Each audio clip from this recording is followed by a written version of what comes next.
네. 오늘 두려움을 이기는 힘이라는 제목으로 하나님 말씀 전하겠습니다. 방울뱀이요. 그 사막에 사는 방울뱀이 다람쥐를 사냥할 때 생각보다 굉장히 쉽게 사냥한다고 해요. 방울뱀이요. 뭐가 달렸죠? 꼬리에? 네, 방울이 달렸죠. 그래서 방울뱀이잖아요. 나무에 있는 다람쥐를 보면은 쓱 간대요. 쓱 가서 꼬리에 있는 방울을 딸랑딸랑 흔드는 거죠. 그러면 나무에 있던 다람쥐가 무슨 소리지? 하면서 돌아본답니다. 그때예요, 그때. 그때 방울뱀이 무섭게, 정말 무섭게 다람쥐를 쏘아본답니다. 그럼요, 다람쥐가요, 나무에 매달려 있는 다람쥐가요, 꽁꽁 언대요. 그러다가 발에 힘이 빠지고 뚝 떨어지는 거죠. 그때 이제 방울뱀이 다람쥐를 사냥합니다. 다람쥐도 그렇지만 여러분, 사람도요, 제가 보니까 일평생이 두려움과의 싸움이에요. 두려움과의 싸움입니다. 문제와의 싸움이고요. 두려움과의 싸움입니다. 바다 같아요. 바다에 파도가 많죠? 바다에 나온 이상 왜 바다가 파도가 많냐고 말할 수 없는 것처럼 우리가 인생을 살아가면서 만나는 수많은 문제와 어려움, 그 가운데 두려움이 엄습할 때가 있다는 것입니다. 두려움을 경계해야 합니다. 왜냐하면 제가 말씀드린 다람쥐 경우처럼 두려움은 우리로 하여금 꽁꽁 얼어붙게 합니다. 그래서 결정을 내릴 때 착오를 하게 해요. 두려움에 빠져 있기 때문에, 거기에 몰두해 있기 때문에 바른 결정을 내리기가 참으로 어렵다라는 것입니다. 오늘 본문에도요, 두려움 때문에 바른 결정을 내리지 못한 사람이 나오는데 그 사람이 누구죠? 이삭입니다. 이삭의 생애 스토리는요, 아브라함에 비해 또 이삭의 아들 야곱에 비해 굉장히 짧습니다.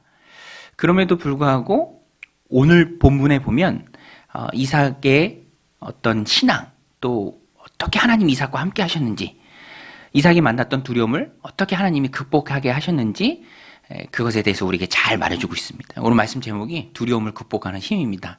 여러분, 두려움 극복하기 원하시죠? 두려움 극복하기 원하십니까? 오늘 진짜 잘 오셨습니다. 오늘 두려움 극복하는 이삭을 통해 어떻게 하나님께서 이삭으로 하여금 두려움을 극복하게 하시는지 오늘 말씀을 통해서 함께 은혜를 나누겠습니다. 먼저 이삭이 왜 두려워했는지를 알아야 합니다. 이삭이 왜 두려워했죠? 오늘 본문에 읽었는데 흉년이 들어서 그렇습니다. 흉년. 오늘 말씀 1절, 2절인데요. 같이 한 목소리로 읽겠습니다.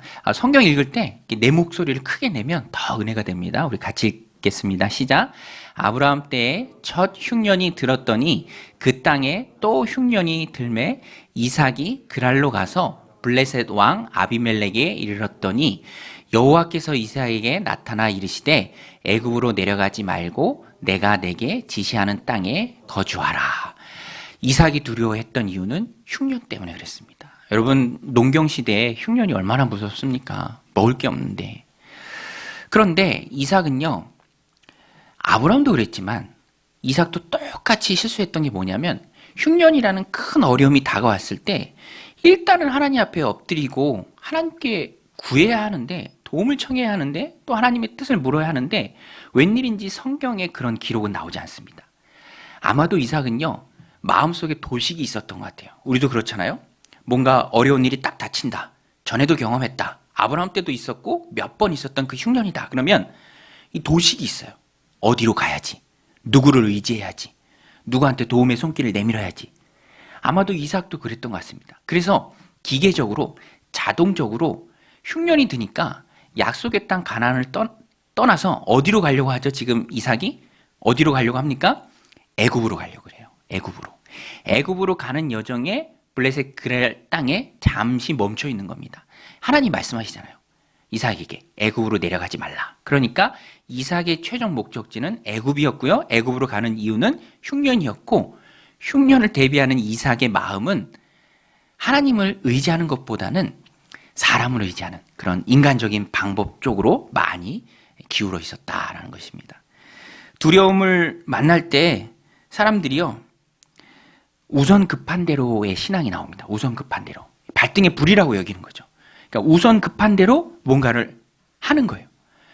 먼저 하나님께 묻고 하나님의 뜻을 구하고 하나님의 도우심을 구해야 하는데 그것보다 먼저 내 마음에 의지하고 있는 애굽, 애굽으로 가면 산다. 애굽으로 가자. 라는 그런 마음이 자동적으로 나온다라는 거죠. 그래서 신앙인들이 두려움 가운데 가장 멀리해야 하고 경계해야 할 것이 바로 우선 급한 대로의 신앙입니다. 우선 급한 대로. 발등에 불이 떨어졌어요. 이것만 좀 빨리 해결해야 돼요. 라는 그런 철저히 인간적인 생각에서 나오는 사람을 의지하는 그런 모습들. 경계해야죠. 저도 말씀을 준비하면서 학생 때 생각나는데, 제가 학생 때 어떤 일을 해야 될 그런 시기가 있었어요. 그래서 일을 골랐습니다. 고르는데 그때 제가 그냥 막 온몸에 힘이 넘치는, 지금은 너무 춥거든요. 여러분 요새 춥지 않나요? 여름에 26도랑 지금 26도랑 그렇게 다른 것 같아요. 추워서 저는 벌써 막 내복 입고 막 추운데, 근데 그때는 피가 끓는 청춘이었죠. 그래서 다 필요 없다. 돈만 많이 다오. 그래서 제가 선택할 수 있는 몇 가지 옵션 중에서 가장 어느 기간 동안 일을 할 때 가장 돈을 많이 주는 곳을 딱 보니까, 제가 갈 수 있는 곳을 딱 보니까 아파트 건설 현장에 전기공사하는 데였어요. 거기가 돈을 어마어마하게 주더라고요. 당시 그 수준에서. 그래서 여기를 가야겠다 이렇게 생각을 했습니다. 우선 급한 대로예요. 우선 급한 대로. 많이 주니까. 그런데 문제가 뭐였냐면 격주로 주일날 일을 했었어요. 격주로 주일날. 저도 그때 신앙이 있었으니까 격주로 주일날 일을 하는 게 살짝 마음에 걸렸습니다. 주일날 예배 드려야 되는데 격주로 하네. 어떡하지? 그런데 이미 마음이 우선 급한 대로의 신앙, 우선 급한 대로의 모습에 이 마음이 영향을 받으니까 제가 어떤 스스로 방법을 생각해냈냐면, 무릎을 탁 치면서, 그렇지, 저녁 예배가 있지. 제 시골에 저녁 예배가 있었거든요. 7시 반, 해가 길 때는 더 늦게 드리는 그 저녁 예배. 저녁 예배 드리면 되지. 여러분, 저녁 예배 드리면 되죠? 네. 그럴 수도 있습니다. 사회 필수 요원이라면. 그런데, 돈 때문에 그건 아니죠. 그런 마음이, 저는 생각을 못 했는데, 정확히 기억은 안 나는데, 전도사님인지 선생님인지, 제가 그런 얘기를 하니까 저한테 이렇게 잘 조언을 해주셨어요. 경보가 그렇게 하면 안 된다. 그래서 우선 급한 대로 신앙에서 빠져나와서 바르게 결정을 할 수 있었습니다. 이삭도 우선 급한 대로요. 흉년. 먹을 게 없어요. 쌀독에 쌀이 떨어져 갑니다. 우선 급한 대로 애굽이 생각났고 애굽을 향해서 가는 길이었습니다. 위기죠. 신앙적 위기입니다. 두려움 가운데 우리가 신앙적 위기의 선택으로 가는 그 길을 선택할 수 있다라는 것입니다. 그때 하나님께서 어떻게 이 신앙의 위기에 빠진 이삭을 구해주시죠? 하나님은 어떻게 신앙의 위기에 빠진 이삭을 구해주십니까? 저는 이 부분이 참 은혜로워요. 하나님께서 직접 개입하십니다. 여러분, 하나님의 개입이 우리들 삶 가운데 넘치시길 축원합니다. 하나님 찾아와 말씀해 주셔야 돼요. 야, 그거 아니야. 하나님 말씀해 주시면 번떡 깨닫습니다. 여러분, 그래서 우리가 기도해야 하고요. 말씀 봐야 하고요. 또 말씀이 선포되는 말씀을 먹는 자리에 하나님이 어떤 말씀을 주시는지, 지금 내 삶 가운데 행여나 혹여나 잘못된 모습 없는지 우리가 돌아봐야 합니다. 이삭에게 하나님 말씀해 주세요. 애굽으로 가지 마라. 아브라함이 어떻게 이삭을 가나안 땅에 지켰습니까? 아내감 리브가를 구할 때도 엘리에셀 종이 아내감을 만났는데 따라오지 않으면 이삭을 데려갈까요? 그곳으로 데려갈까요? 근데 아브라함이 안 된다. 여기가 약속의 땅이고 여기서 뼈를 묻어야 된다. 이 땅을 지켜야 된다. 하나님 주신 땅이다. 절대로 약속이 그냥 없어질지언정 이삭을 거기로 데려가지 말아라 라고 말씀하신 그 약속의 땅이 가나안이잖아요. 근데 그 가나안 땅을 두고 조금 어려워졌다고 애굽으로 가는 게 온당치 못하다라는 것입니다. 하나님은 그래서 막으시죠. 그리고 이삭으로 하여금 아브라함 때부터 약속하셨던 그 축복의 말씀을 또 한 번 주십니다. 우리 26장 3절 4절 말씀인데요. 이것도 같이 한번 읽겠습니다. 시작. 이 땅에 거류하면 내가 너와 함께 있어 내게 복을 주고 내가 이 모든 땅을 너와 내 자손에게 주리라. 내가 내 아버지 아브라함에게 맹세한 것을 이루어 내 자손을 하늘의 별과 같이 번성하게 하며 이 모든 땅을 내 자손에게 주리니 내 자손으로 말미암아 천하 만민이 복을 받으리라. 할렐루야. 우리 함께 읽었는데요. 이 안에 이렇게 뜯어보면요. 복이 한 5-6개가 나옵니다. 5-6개가 나와요. 내가 이 땅에 거류하면이라는 그런데 조건이 붙습니다. 여러분, 하나님이 우리에게 복 주실 줄로 믿습니다. 그런데 그 복은 말씀에 순종할 때 주시는 거예요. if입니다. 조건이에요. 그래서 우리가 하나님 앞에 늘 순종하는 모습이 있어야 하고요. 하나님 말씀 안에 머무는 모습이 있어야 합니다. 보세요. 이 땅에 거류하면, 이 땅에 있으면, 이 땅을 지키면 내가 이런 복들을 너에게 부어주겠다. 그러니까 이삭은요, 하나님의 그 복을 내 것으로 만들기 위해서는 그 말씀을 꼭 붙들고 가나안 땅을 지켜야 합니다. 하나님 지하로 재어주신, 또 울타리 쳐주신 그 땅을, 그 믿음의 기업을 소중히 여겨야 한다라는 것입니다. 여기서 우리가 깨닫는 게 무엇이냐면, 우리도 하나님의 복을 받기 위해서는 은혜 안에 머물러야 된다라는 거예요. 은혜 안에 머물러야 된다. 지금은 이 말씀을 문자적으로 적용하기는 어렵잖아요. 우리가 뭐 가나안 땅에 있는 것도 아니고, 그죠? 하나님 주신 은혜 안에 머무르는 것, 그 은혜의 공동체 안에 있는 것, 그것이 하나님 주신 복을 내가 받는, 또 누리는 비결입니다. 여러분, 성도는 은혜 안에 머물러야 하나님이 복 주신 줄로 믿습니다. 은혜의 공동체 안에, 말씀 안에. 여러분, 탕자 보세요. 아버지 집 뛰쳐나가고 탕자가 잘 됐습니까? 탕자가 잘 됐나요? 재산 미리 주세요 해서 그것도 참 어이없죠. 아버지 재산 달라는 거 아버지 빨리 죽으라는 거 아닙니까? 그렇게 재산을 받아서 나갔어요. 근데 허랑방탕하게 다 날려버립니다. 쉽게 들어온 건 쉽게 나가죠. 그리고 얼마나 인생을 비참하게 삽니까? 바닥도 아니고 정말 바닥을 뚫고 내려가는 인생을 살죠.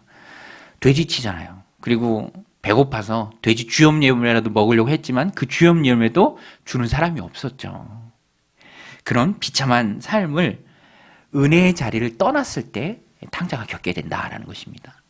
오늘 우리도요, 하나님 말씀 안에 머무는 삶, 하나님 말씀에 순종하는 삶, 하나님이 주신 은혜의 공동체 안에서 소중하게 하나님 섬기는 그 삶, 바깥으로 뛰쳐나가지 않고 바깥을 동경하지 않고, 그래서 때만 되면 자꾸 나가려고 하는 그런 삶이 아니라 여기가 하나님 축복의 장소다라고 생각하고 있는 곳에서 하나님 섬기면서 말씀에 순종하면서 충성하는 그 삶을 살아갈 때 하나님께서 오늘 우리에게 큰 복을 주실 줄로 믿습니다.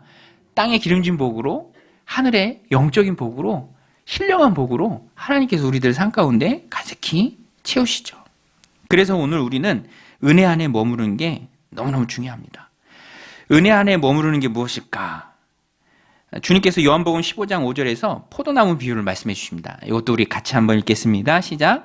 나는 포도나무여, 그가 내 안에, 내가 그 안에 거하면 사람이 열매를 많이 맺나니 나를 떠나서는 너희가 아무것도 할 수 없음이라. 여러분, 주님은 포도나무고 우리는 포도나무 대신 주님께 붙어있는 가지인 줄로 믿습니다. 다른 게 없어요. 가지니까 나무에 잘 붙어 있으면 그게 바로 은혜 안에 머물러 있는 것입니다. 말씀을 먹고 하나님 주시는 은혜를 받아 누리는 것, 그것이 바로 은혜 안에 머무는 삶이죠. 이삭에게 있어서는 은혜 안에 머무는 삶, 그 노력, 그 모습, 그것은 바로 순종하는 모습이 있었습니다. 순종하는 모습. 우리 6절 말씀인데요, 아주 짧습니다. 이삭이 글 아래 거주하였더니. 이 개역개정 성경에는 앞부분이 좀 생략되어 있는데 원어에는요, 그래서라는 말이 붙어요. 그래서 하나님이 말씀하셨고, 너가 이 안에 있을 때, 이 은혜 안에 머무를 때, 이 약속의 땅을 너가 소중히 여길 그때에 하나님께서 복을 주시겠다 약속하셨죠? 그 약속을 듣고 이삭의 반응은 이거예요. 그래서 이삭이 글 아래 거주하였더니. 이삭은요, 설득을 잘 당하는 사람이었습니다. 하나님 말씀 듣고 즉각적으로 순종하는 사람이었어요. 애굽으로 가지 말라. 이 땅을 지키라. 이 땅을 유업으로 알고 너가 소중히 여길 때 하나님 약속하신 그 복을 내가 받아 누릴 것이다. 하나님 말씀하시니까 그 땅을 소중히 여겼다라는 것입니다. 여러분, 오늘 우리도 하나님 말씀하실 때 즉각적으로 순종하는 은혜가 있으시길 바랍니다. 하나님은요, 하나님 말씀 잘 듣는 사람 좋아합니다. 순종이 축복의 통로예요. 순종이 은혜의 자리입니다. 내가 하나님 말씀 듣고 순종하는 그 자리가 바로 하나님 기뻐하시는 자리죠. 그래서 우리는요, 고집을 좀 내려놔야 될 필요가 있습니다. 고집을 내려놔야 돼요. 우리 한번 따라 해보겠습니다. 고집을 내려놓자. 고집을 내려놓으면 하나님이 쓰시기에 좋은 사람이 됩니다. 그래서 우리는요, 항상 하나님 말씀 앞에서 유연해야 합니다. 하나님 말씀 주시면. 제가 엊그제 오랜만에 신대원 친했던 동기 목사님들 만났어요. 정말 오랜만에 만났어요. 그러니까 너무 좋더라고요. 서로 얘기하는데 남자들도요, 좋아하는 사람들이랑 만나면 진짜 오래 얘기를 할 수 있더라고요. 11시에 만났는데 5시에 헤어졌습니다. 밥 먹고 열심히 세상 말로 털었습니다. 막 이제 얘기하고. 그런데 제가 이렇게 생각해 보니까 이분들하고 이렇게 만났을 때 이렇게 좋았던 적이 있었나 싶은 거예요. 그리고 집에 가서 생각해 보니까 왜 그 모임이 그렇게 좋았지? 라고 생각해 보니까 물론 어떤 스트레스를 풀기도 하고 그런데 보니까 이분들이 다 하나님 앞에 연단을 받고 말랑말랑해져서 왔어요. 그래서 그러니까 고집이 없어요. 막 은혜가 넘쳐요. 그러니까 서로 막 다 은혜가 되는 거예요. 이게 막 연단을 심하게 받고 막 이리 채이고 저리 채이고 막 그러면서 예수님 닮은 모습으로 모여 있으니까 그 모임이 참 즐겁더라고요. 우리 다음에 또 만나자. 이게 기도하면서 하나님 앞에 받는 은혜도 있는데요. 또 정서적인 케어라고 좋은 사람들과 좋은 시간을 보내면서 이 마음이 회복되는 것들을 경험합니다. 그러면서 하나님 부으시는 은혜가 있더라고요. 근데 그 중심에 이 말랑말랑한 유연함. 이삭 보세요. 네, 알겠습니다. 뭐 군말이 없어요. 토달는 게 없습니다. 하나님 말씀하시니까 이삭이 애굽으로 안 가고 그랄에 거주하였더라. 여러분, 이삭이 이렇게 거주해서 어떤 복을 받습니까? 11절까지 오늘 우리 읽었는데 다음 주에 12절 살펴볼 텐데 12절 가면 무슨 복을 받죠? 농사를 지었는데요. 놀라지 마세요, 여러분. 100배의 수확을 얻습니다. 할렐루야. 놀라지도 않으시네요. 100배라니까. 100배요, 100배. 100배면 얼마지? 하나님이 정말로 그 축복을 보여주십니다. 여러분, 순종하는 자에게 하나님 복 주시는 줄로 믿습니다. 순종하고 복 받는 여러분들 다 되시길 바랍니다. 우리는 순종해야 돼요.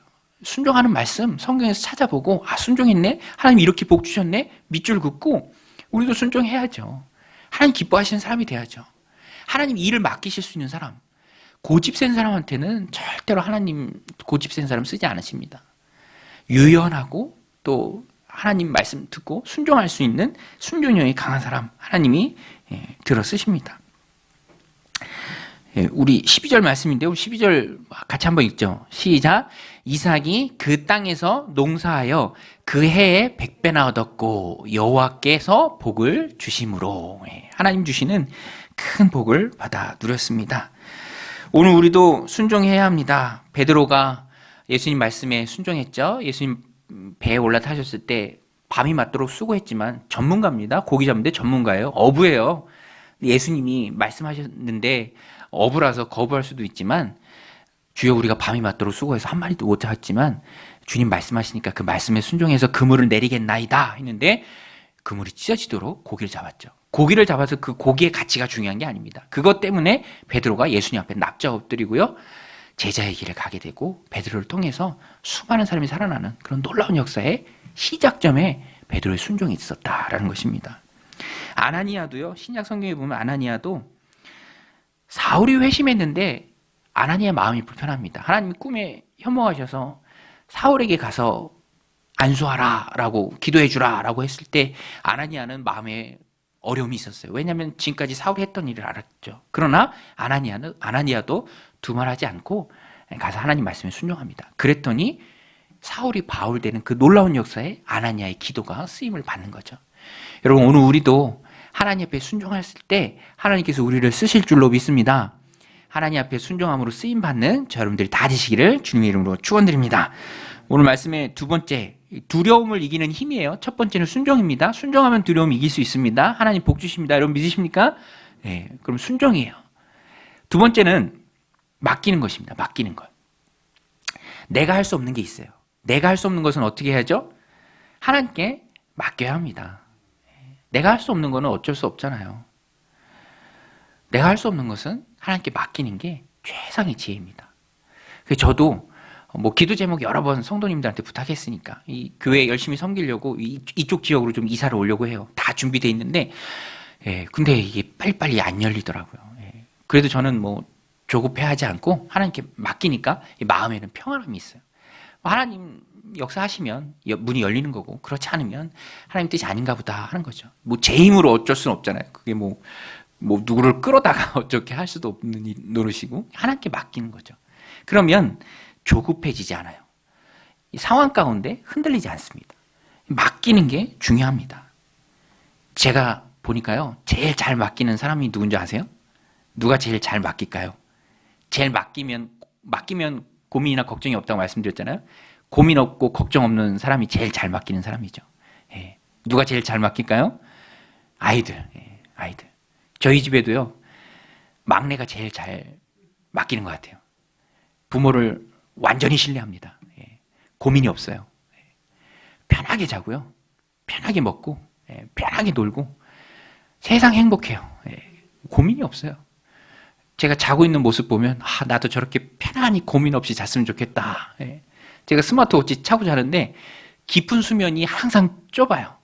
짧아요. 그럼 항상 멘트가 그거예요. 스스로를 너무 압박하지 마세요. 근데 이 참 신기한 게, 아이러니한 게, 아이들이 6살짜리 아이가 뭐 할 수 있는 게 뭐가 있겠어요? 할 수 있는 게 뭐가 있겠어요? 아무것도 못해요. 뭐 사오라고 하겠습니까? 뭐 어디 밖에 나가서 혼자 놀기를 하겠습니까? 아무것도 못해요. 그런데 할 수 없는 건 전무하지만 신기하게 고민이나 걱정이 없어요. 부모를 신뢰하기 때문에 그렇죠. 부모의 능력이 곧 자기의 능력입니다.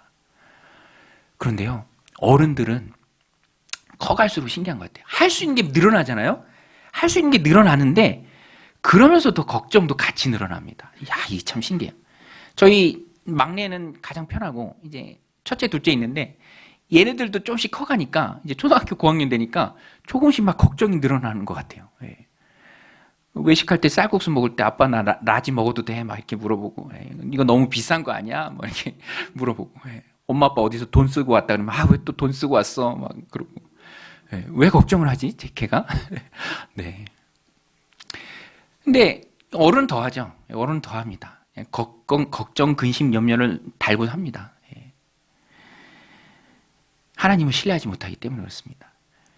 여러분, 오늘 우리가 하나님을 신뢰하고 걱정, 근심에서 자유하는 저 여러분들이 다 되시길 주님의 이름으로 축원드립니다. 물론 한 번에 안 되겠죠.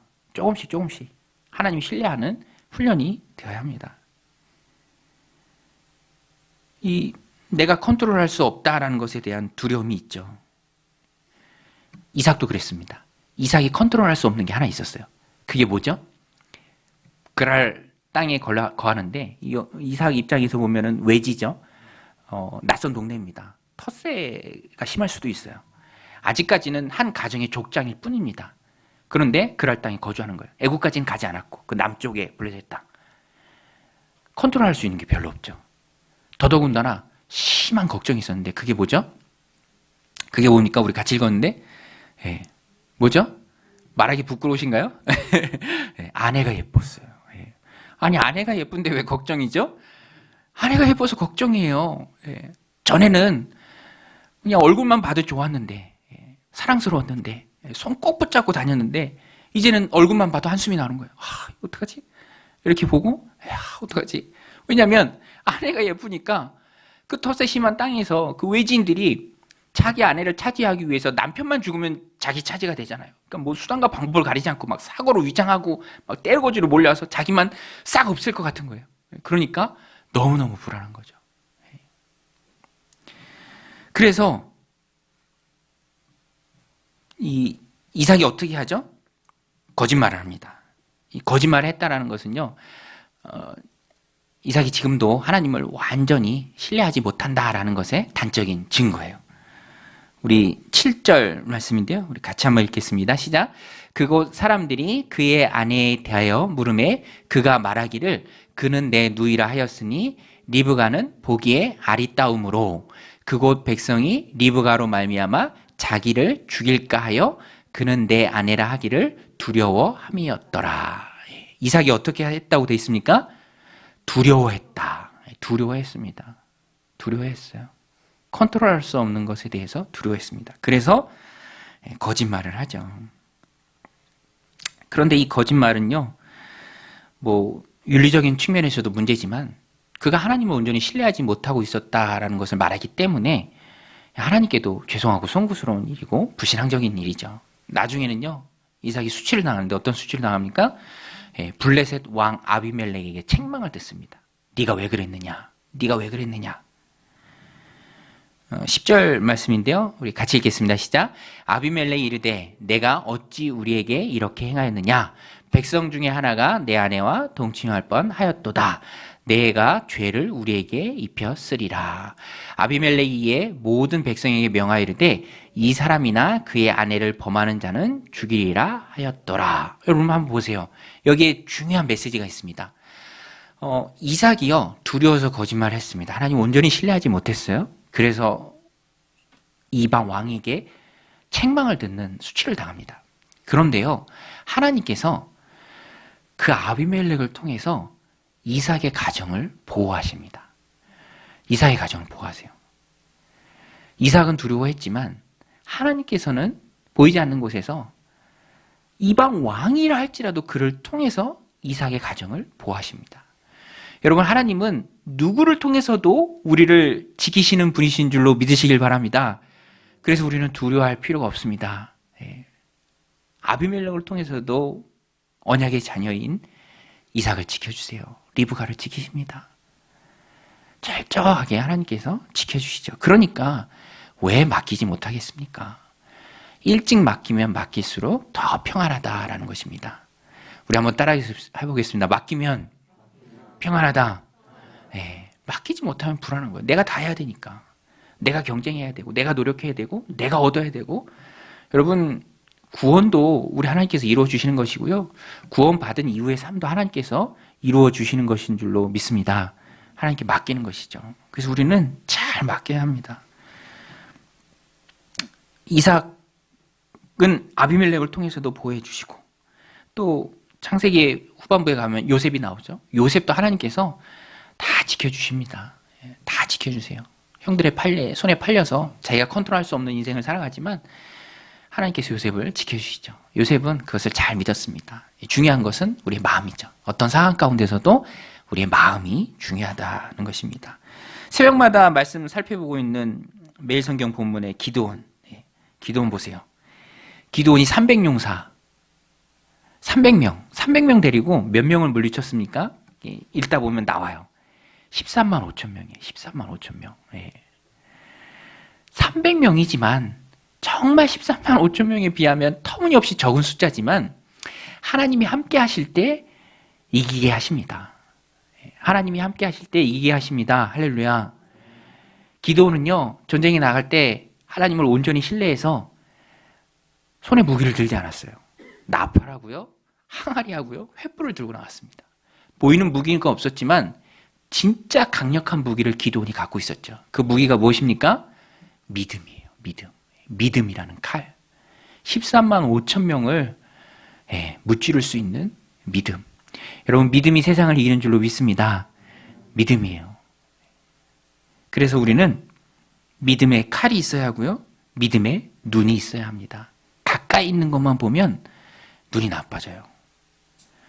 멀리 있는 걸 봐야 합니다. 가까이 있는 건 문제고요, 내가 눈을 들어서 바라봐야 할 분은 하나님이십니다.